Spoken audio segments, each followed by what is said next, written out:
गोटे माने कंप्लेन आसी पहुँची जे जो माने इनकम टैक्स रिटर्न दाखल करचंती से मानकर कार्ड कटि जाउछ बोली मु एठी क्लियर कर दवा चाहे जे कहार कार्ड कटिबो नाही थरे कहिछि फिजिकल वेरिफिकेशन हबो ए लिस्ट जाइछि अधिकारी मानक पाखकु से माने जाइकि डोर टू डोर बुलिबे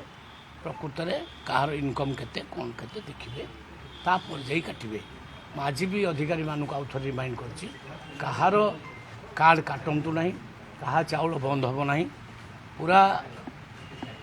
तदारख कर सारा पर प्रकृत में जी गरीब थो ता कार्ड रहिबो आउ जे धनी लोक कौन से कारण से हाथी नहीं आगु कार्ड किंबा आगु गरीब थिले एबे तांकर पुणी स्थिति बदली चाकरी फाकरी करी से क्षेत्र से कटो किंतु गरीब लोक मैंने आदौ भयभीत हूँ ना जदि कहार कटि जाइए मत पर्सनाली आम ऑफिस को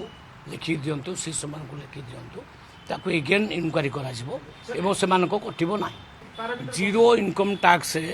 पेमेंट केते बेले होची जार 5 लाख पर्यंत इनकम भी से जीरो पेमेंट करची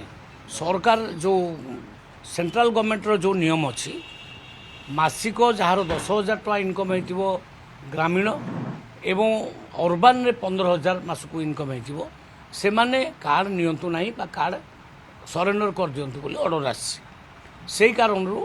आमे जहाँ देखुचु प्रकृत में जो मैंने गरीब अच्छा से कार्ड रहू जो मैंने प्रकृत में भल चलन अच्छी धनी लोक से कार्ड से सरेंडर कर दिंतु ना आम पुणी जो लिस्ट देचु लिस्ट अनुसार अधिकारी माने घर घर जीवे आउ जोटा ठीक भावे जे प्रकृत में माने गरीब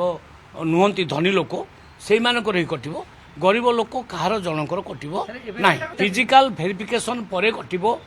अबिका आदौ कहार कटो ना संख्या तो आहरी बढ़ुची डे टू डे बढ़ी चली सेटा जिते फाइनाल संख्या आसी कहि 31 मार्च पर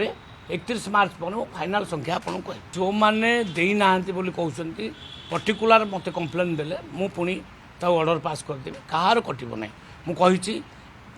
बिना फिजिकल वेरिफिकेशन रे कहार कटो ना नुआ आवेदन जो मैंने कर समस्ते रिसेंटली पाइबे आम प्रक्रिया जारी रही आम रिसेंटली डिक्लेयर करदेबू माने आम देदेबू ए क्या रखबू समस्त को दबू।